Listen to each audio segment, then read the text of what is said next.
ay sa oras na dali sa pagtitig niya si Then ma'am, what inspired you to start the business? Okay, what inspires me to start the business? So actually, it is not my idea. It was the idea of my brother. So we are partner in this business. Kaya since ang isugo din namon, ang kabalya parlor ang anay. So since ang parlor, mas may siguro kung partner natin sa pagkaon. So that na-develop ang muna ang idea na maubra kami sa kapalanan na ang work sa pag-delivery, which is still the pizza house. Hindi ba rin niya? Ay, brother mo na ako. Ano? Question ma'am, what products or services do you offer? So, first, meron tayo na parlor, kag pizzahan. So, pizzahan, obviously, pizza.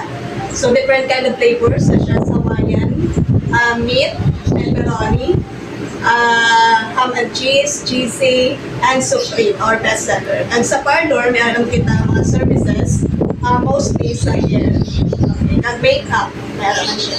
Yung gina-offer. The question ma'am, how do you promote or market your products?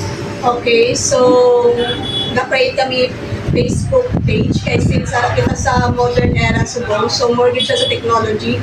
So gi-promote namon ang businesses through FB page. Ano kami advertise kami sa Facebook para na well known siya in a local business.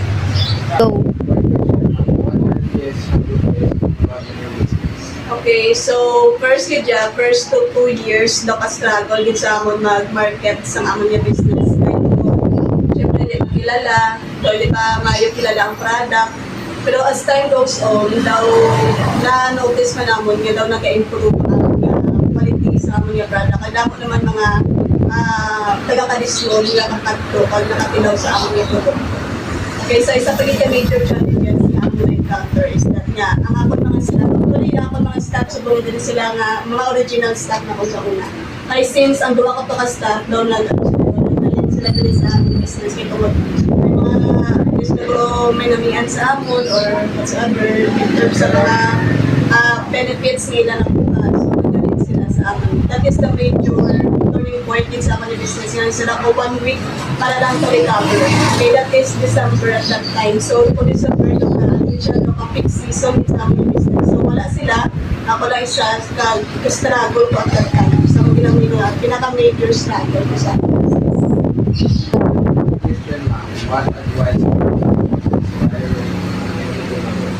give at advice. So first, maging determinado since business, hindi mag siya, ikumpara natin ang business at ang life day, up and down. So hindi maging always nga everyday, damo ka mo income, isa, life na wala-wala, pero you have to endure. I-endure mo gina siya pag dapat maging porsigido ka may porso ang imong nasimulan. Kaya hindi mo siya basta-basta kamay lang imong kapitunan. Nagkung siya mga amal sa kwarta. Kasi kung madula ang business mo, so lugi ka gid.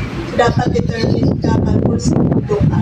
Kasi pinili nga pero ano nga business. That is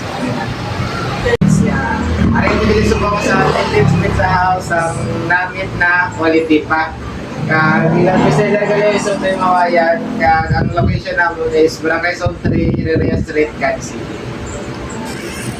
Thanks for watching. Please subscribe.